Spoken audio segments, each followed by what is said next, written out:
मेरा देवर रोज़ मेरे कमरे में आता और मेरी आंखों पर पट्टी बांध कर कहता, भाभी मैं आपको एक चीज़ पकड़ाऊँगा, आपको बतानी है कि यह चीज़ क्या है, अगर आप जीती तो आपको 500 रुपये दूंगा। वह चीज़ बहुत नरम थी। एक दिन मैंने पट्टी हटा कर देखी तो मेरी चीख निकल गई, क्योंकि मेरे देवर ने तो हाथों में मेरा नाम ऐसा है। मेरी उम्र सिर्फ 17 साल की थी। तो मेरे साथ कुछ बहुत अजीब हुआ। रात का वक्त था जब मेरे पापा ने मेरे कमरे में किसी आदमी को निकलते हुए देखा, और पापा को यही लगा कि यह मेरा चलाया हुआ चक्कर है, कि ऐसा कुछ नहीं था। मैं तो मज़े से ही सो रही थी, मुझे तो कुछ भी नहीं पता था।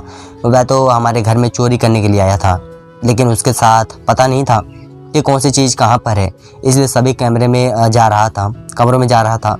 और जब वह कमरे से बाहर निकलता तो उसे पापा ने उसे देख लिया तो वहाँ से भाग गया। लेकिन उसके बाद मेरी सहमत आ गई। पापा ने मुझे पागलों की तरह मारा। मुझसे कहने लगा, यह तो तेरा कोई आशिक था, क्योंकि अगर कोई और होता तो फिर वह कोई कुछ लेकर क्यों नहीं गया।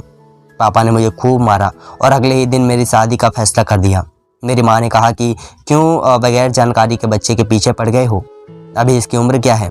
इसके ख़ानदान में कम उम्र की शादी नहीं की जाती थी।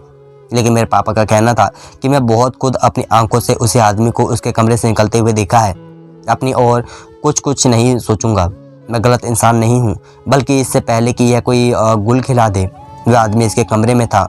फिर वह क्या कर रहा था। मेरे बाप एक दूसरे से इस किस की बातें कर रहे थे, जैसे उन्होंने आज तक नहीं की थी। मेरे पापा को यकीन था कि मैं ही बस बदकिरदार हूँ और मैंने उसके घर पर बुलाया है। वह शख्स जो भी था मेरी ज़िंदगी बर्बाद करने के लिए काफ़ी था। अगर मेरे साथ उसका चक्कर होता तो मैं इतनी पागल थी कि इसके घर पर बुलाती। मुझे पता था कि मेरे पापा बाहर सोया करते थे।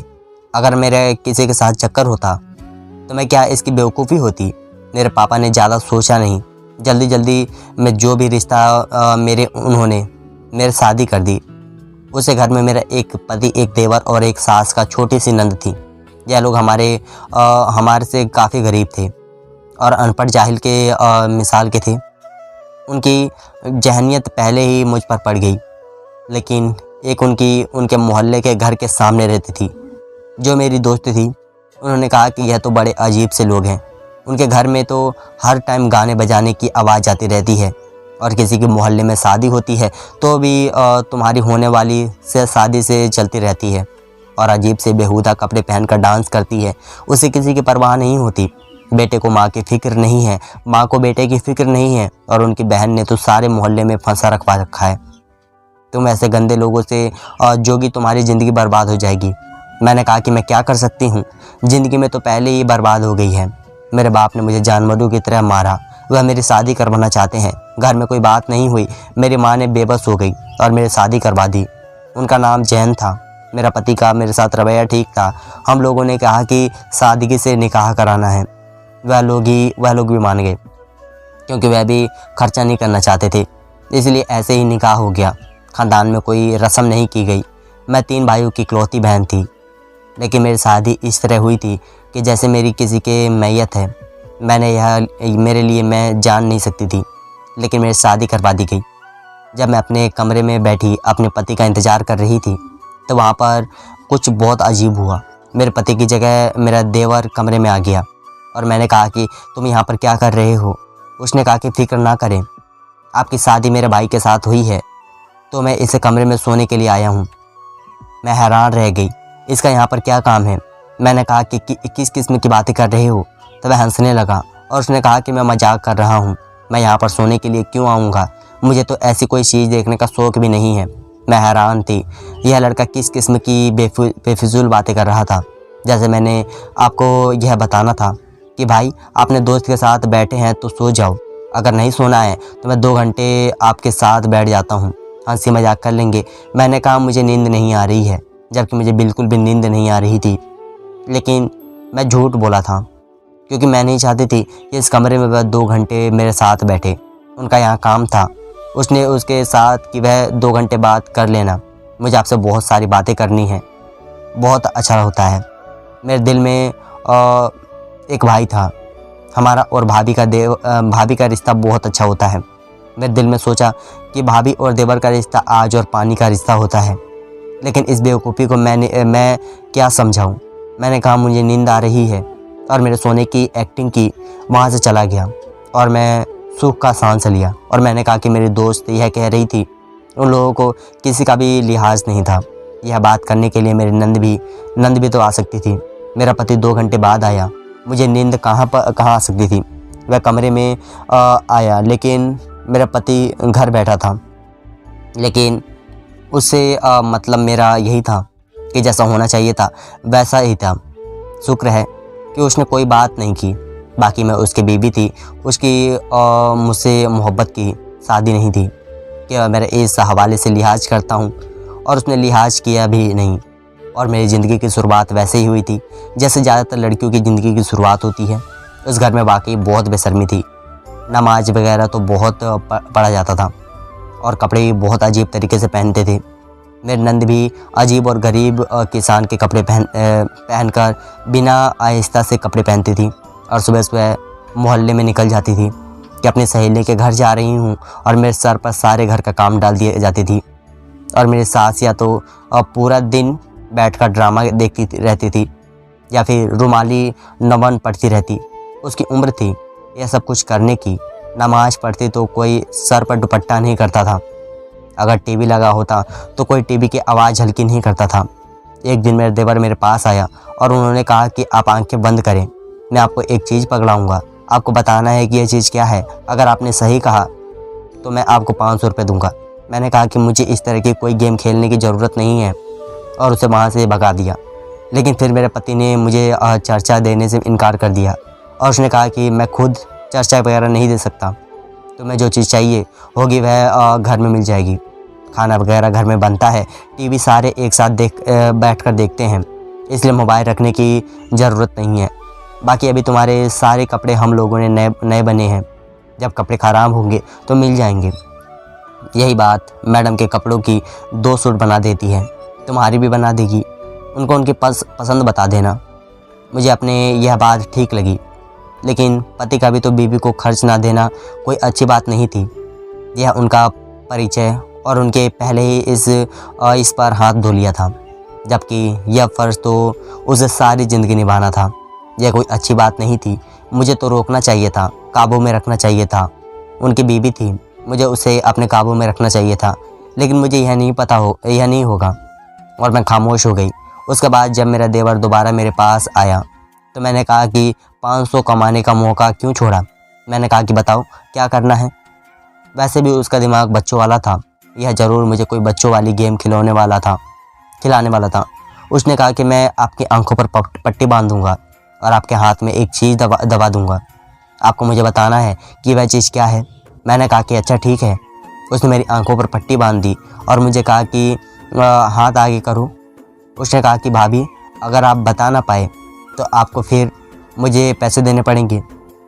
मैंने यह नहीं बताया कि मेरे पास 1 रुपया भी नहीं था। मैंने सोचा कि ज़्यादा से ज़्यादा क्या चीज़ होगी। उसने मेरी आंख पर पट्टी बांध दी और मेरे हाथों में कोई चीज़ हमारी नरम थी, लेकिन समझ नहीं आ रहा था कि क्या है।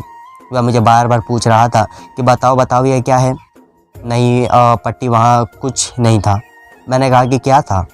उसने कहा कि आपको नहीं बता सकता, लेकिन अब आप खा सकती हैं, इसलिए आपको मुझे 500 देने होंगे। मैंने कहा कि मेरे पास पैसे नहीं हैं। उसने कहा कि चलिए कोई बात नहीं, जब आपके पास पैसे हों आप मुझे बता दीजिएगा। मैंने कहा कि ठीक है, और मुझे अफसोस हुआ कि मैं भी समझ नहीं पाई क्या चीज़ थी। एक दिन मेरा देवर फिर से मेरे पास आ गया और उसने कहा कि अगर आप आज जीत गई तो आपको पैसे नहीं देने होंगे। मैंने कहा कि ठीक है, और अगर आप हर दिन तो आपको 1000 रुपये देने होंगे। मैंने कहा कि दोबारा कोशिश करने को तैयार हूँ। उसने फिर आंखों पर पट्टी वाली और फिर से मेरे हाथ में वही चीज़ थोड़ी गीली थी। मुझे काफ़ी देर लगा थी, लेकिन मुझे फिर भी समझ नहीं आ रहा था। मैंने कहा कि मैं हार गई। उसने कहा कि आज आप फिर से हार गई हैं, इसलिए जो पैसे हैं आपको मुझे देने हैं। मैंने कहा कि मेरे पास पैसे नहीं हैं। उसने कहा कि क्यों भाई, आपको कोई पैसे नहीं देते? लेकिन आपके पास 1000 रुपये हो गए हैं। मैं सोच लिया कि उसके साथ नहीं खेलूँगी, और अगर कभी मेरे पास पैसे हुए तो मैं दे दूँगी उसको पैसे, लेकिन अभी तो मेरे पास 1000 या 1 रुपया भी नहीं था। लेकिन मुझे गुस्सा बहुत आता था कि मैं 2 दफ़ा भी कोशिश करने के बावजूद भी जीत नहीं सकी। तो आज मेरे पास 1000 रुपये होते तो मैं अपनी कोई चीज़ ले सकती थी। मैं अपने घर जाती तो खाली हाथ जाती। मुझे बहुत बुरा लगता था। मैं चाहती थी कि मेरे अपने घर जाऊं तो कोई चीज़ लेकर जाऊं। मेरे भाई काफ़ी छोटे थे, अभी तक स्कूल में पढ़ते थे। उनके दिल में तो बात आती होगी कि आपकी सारे घर आई हैं, हमारे लिए कोई चीज़ लाई होगी। पापा तो मुझे देखते भी नहीं थे। माँ कहती थी कि मुझे तुझ पर पूरा भरोसा है, लेकिन यह आदमी ऐसे ही होते हैं। तुम कभी किसी आदमी का भरोसा ना करना, क्योंकि यह भी तो हम औरतों का भरोसा नहीं करते। मैंने कहा कि अपने पति घर भी तो नहीं। तो मेरी माँ ने कहा यहाँ तो अपने पति का भी नहीं करना, क्योंकि वह भी एक आदमी है, और औरत अगर आदमी की मोहब्बत पर भरोसा करती है तो वह पागल होती है, और अगर वह उनकी मोहब्बत का इतना आती है तो वह बहुत बड़ी बेवकूफ़ होती है, और अगर उस मोहब्बत पर गुरूर करती है तो वह बर्बादी की तरफ जा रही होती है। कुछ बढ़ा रही थी, डंका खाने की उसकी आदत नहीं थी। बाज़ार से खाना मंगवाया करती थी या फिर खुद को कुछ खाना लेती थी। डंका खाना खाने की उसकी आदत नहीं थी। बाज़ार में खाना मंगवाया और करती थी, या फिर खुद को कुछ बना लेती। दाल रोटी उसको पसंद नहीं थी। कभी कभी तो घर के बाहर कोई ढेर सारा खाना रख कर चला जाता था और मेरी नंद उसे उठा लेती थी। यह सारा होटल का खाना होता था, और मैं इतनी बेवकूफ़ नहीं थी। मुझे सब कुछ पता चल गया था और समझ आ रहा था। उसने कुछ लोगों से दोस्ती कर रखी थी, जिसे खाने पीने की कोई चीज़ मंगवाते हैं। वहाँ पर मेरा देवर आया और मैं उनकी बहन के सामने कहा कि जो गेम तुमने मेरे साथ खेला है वह अपनी बहन के साथ भी खेलो। उसके हाथ में शर्त लगाओ, हो सकता है यह पहचान ले। मेरी नंद पूछने लगी, कौन सी शर्त की बात कर रही हो? मैं भी खेलूँगी। मैंने कहा कि अगर तुम जीत गई तो 500 मिलेंगे। उसने कहा कि फिर मैं ज़रूर खेलूँगी, 500 निकलवाने का अच्छा मौका है। उसे वैसे मेरे बहुत सारे पैसे देने हैं। उसने कहा कि नहीं, वह गेम मैं इसके साथ नहीं खेल सकता हूँ। मैंने कहा क्यों नहीं? उसके साथ क्यों नहीं लगा सकते? सर मेरे साथ लगा सकते हो, वह तुम्हारी बहन है। तो देवर ने कहा कि नहीं भाभी, अगर आपके साथ नहीं खेलूँगा आप किसी को नहीं बताएंगे। वह वहाँ से चला गया और मेरी ननद मुझे पूरी बात पूछी तो मैंने उनको बता दिया। वह मुझसे कहने लगी, भाभी मैं आपको एक बात पहले से बता देती हूँ, यह जो मेरा भाई है बचपन से मुझे गार्डन में गिर गया था और उसके सर पर चोट लग गई थी। बस की पागल है। आप इसकी कोई भी बात किसी को नहीं बताइएगा और उसकी किसी बात को दिल पर मत लीजिएगा, और उसकी उल्टी सीधी हरकतों भाई को नहीं बताइएगा, नहीं तो वह उसे पागलों की तरह मारेंगे।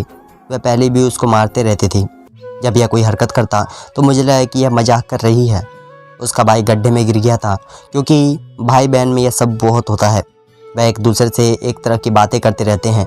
मैं भी कभी कभी मजाक में अपने भाई को कहती थी कि तुम्हें हमने गोद लिया था, तो मेरे भाई नहीं, तो इसलिए मैंने उसकी बातों पर ध्यान नहीं दिया। लेकिन एक दिन मुझे बहुत ज़्यादा पैसों की ज़रूरत थी और मैं अपने देवर से कहा कि मुझे तुम्हारे साथ फिर से शर्त लगानी है। उसने कहा कि मैं ठीक है, इस दफ़ा आप जीत गई हैं तो आपको रुपये 1500 दूंगा, और बहुत खुश हो गई। और मैं सोच लिया कि इस दफ़ा मैं जीत जाऊंगी, लेकिन मैं पहचान नहीं पाई और मेरे दिमाग में ख्याल आ गया, जब इंसान सही तरीके से कोई खेल खेलना चाहे लेकिन जीत नहीं सके, और मैं भी चीटिंग करना चाहती थी। मैंने उससे कहा कि कल तुम्हारे साथ आखिरी दफ़ा यह शर्त लगाऊंगी, अगर मैं जीती तो आप मुझे पूरे 3000 दे देना, और अगर मैं हार गई तो आपको 5000 दे दूंगी। मेरा देवर तो इस बात पर बहुत खुश हो गया। उसने कहा कि लगता है भाई ने आपको खर्चा दे दिया है।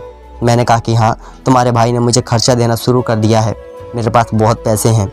और फिर वह ऐसी होती है, शर्त में थोड़ा ना देखा जाता है कि पैसे कितने लग रहे हैं, कि मैं कल तुम्हारे साथ यह सब ज़रूर खेलूँगा। देवर भी खुश हो गया और उसके कहा कि ठीक है, कल को बहुत मज़ा आएगा। अगर आप हार गई तो पूरे 5000 देने होंगे। पहले भी आप कई दफ़ा हार चुकी हैं, लेकिन मैं आपसे पैसे नहीं लिए। मैंने कहा कि तुम फिक्र ना करो कि मैं तुम्हारे पास पैसे दे दूँगी, पर तुम भी तैयार रहना, तैयार करके रखना। हम लोग आपस में बातें कर रहे थे कि मेरा देवर पति वहाँ पर आ गया था। ना मेरे पति घर पर आ जाता था तो वह मुझे कोई इशारा नहीं करता था, लेकिन इसका मतलब यह होता था कि वह मेरे कमरे जाना है। मैं चली जाती थी। मेरा पति मुझे काम बता देता कि मेरे लिए चाय बना, कपड़े निकाल दो। उसने कहा कि अगर बातें कर रही थी, मुझे पता है यह पागल है। मैंने कहा कि क्या बात है? इसकी बहन भी कहती थी कि यह पागल है, आप भी कहते हैं। यह पागल है। तो मेरे पति ने मुझे कहा कि यह पागल है, इसका दिमाग ख़राब है, इससे दूर रहा करो। यह बात करते करते अचानक मेरे पति से उतर जाता। मैं दिमाग में सोचने लगती कि यह तो आपके सारे ख़ानदान की बीमारी है। आपकी माँ भी अचानक से बैठे बैठे बातें करते मुझसे ऐसे सवाल करने लगती है जो एक साथ कभी अपनी बहू से नहीं करती, और अपनी बहन के बारे में उनको पता नहीं था, जिसके सारे मोहल्ले के साथ ताल्लुक़ रखा था, और उनके बारे में भी किसी को पता नहीं था कि शादी से पहले पता नहीं क्या करते रहे थे। उनको आपने कह दिया कि ठीक है, और उनको शर्ट वाली बात नहीं बताई। मुझे पैसों की सख्त ज़रूरत थी। मेरे सबसे छोटी भाई की सालगिरह थी। हर सालगिरह धूमधाम से मनाते थे। तरह से वादा किया था कि मैं आपके लिए एक वीडियो गेम लेकर आऊँगा। मैं पूरे 3000 की थी, इसलिए मुझे पैसों की बहुत ज़रूरत थी। पति से मांगे थे, लेकिन उसे इनकार कर दिया। उसने कहा कि सालगिरह होता है। मैं उसे जवाब दे सकती थी कि औरतों का नमाज़ पढ़ने, लड़कों से दोस्ती करना, दूसरों से शादी के डांस करना भी तो गुनाह होता है। लेकिन मैंने उन्हें जवाब दे दिया और खामोश हो गई। मैंने उस चीज़ को कभी नहीं देखा। मेरा देवर मुझे पकड़ता था, लेकिन आप मुझे उसे महसूस करके उसके बारे में सोच रही थी। वह बहुत नरम सी चीज़ है और उसके ऊपर काफ़ी बाल भी होते हैं। ऐसी क्या चीज़ हो सकती है? और जब मैं आंखें खोल कर देखती तो वह चीज़ गायब होती थी। एक दफ़ा मैंने अपनी एक कपड़ा ली थी, जिसे जब मेरे देवर ने कहा कि आपको पट्टी बांधनी है, और मैंने कहा कि आप इस दुपट्टे से बांध लो, वह भी मान तो गया, लेकिन वह दुपट्टा मेरी आंखों पर बांध दिया और बहुत ज़्यादा बारीक कपड़ों का था, और मुझे यह सब कुछ साफ साफ नज़र आ रहा था। फिर उसने एक चीज़ कपड़ा दी। जैसे ही मैंने वह चीज़ पढ़ी, मैं बुरी तरह से चिल्लाई और मैंने फ़ौरन अपना हाथ पीछे कर लिया। मैंने अपनी आंखों से पट्टी हटाई और मैंने कहा कि तुम्हें शर्म नहीं आता? उसने कहा कि उसे पकड़ कर लाया हूँ, या तो जहरीला होता है या तो इंसान के काट लेता है। कहने लगा कि यह मेरा दोस्त है, मैं इसका नाम रखा है। मैं हैरान रह गई थी। मैंने कहा कि यह तो सच में पागल है। मेरे चीज़ सुनकर मेरे पति भी वहाँ पर आ गया। मेरी सास और मेरे नंद भी, उन्होंने यही का मंजर देख लिया। मेरी सास ने मेरे देवर को थप्पड़ मारा और कहा कि जाओ, यहाँ से उसे उठा कर लाया है वहीं छोड़ कर आओ। तुम्हें काट गया तो तुम मर जाओगे। तो मैं वहाँ से बाहर भेज दिया। मैंने सारी बात बताई। उन्होंने कहा कि वह तुम्हें कह रहे थे कि यह पागल है। तो हम वाकई मजाक कर रहे थे, क्या यह सच में पागल है? मैं तो हैरान रह गई थी। इस तरह की हरकत कोई पागल ही कर सकता था। फिर मुझे मेरे पति ने पूरी बात बताई। उन्होंने कहा कि एक दफ़ा घन दाल तोड़ बुखार हुआ था, उसके बाद में इस तरह की हरकतें करता है, अजीब बातें करता है और कभी कभी बहुत सी गंदे बातें करने लग जाता है। इसलिए हम लोग इससे बहुत बात नहीं करते, उनको उनके हाल पर छोड़ दिया करते हैं। ना तो यह पढ़ाई करता है और अचानक से बदल जाता है, और जानवरों के साथ तो उसे कुछ ज़्यादा ही प्यार है। तभी कोई जानवर उठा कर ले आता है तो कभी किसी जानवर का बच्चा उठा कर ले आता है। मैंने अपना सर पकड़ लिया और जब मैं कमरे में गई तो अपने पति को बताया कि मुझे पैसों की ज़रूरत है। उसने कहा कि तुम्हें खर्च देने से मना किया था, वह तो नहीं कहा था कि अगर तुम्हें इतनी ज़्यादा ज़रूरत है तो अभी मुझसे नहीं मांगूँ, तो मेरी बीवी तो मुझसे ही मांगेगी। मैंने अपने पति से माफ़ी मांगी, उसने पैसे दिए। मैंने अपने भाई के लिए गेम खरीद ली और उसके बाद से मैं देवर से दूर ही रहती थी। वह तो सच में पागल था। धन्यवाद दोस्तों।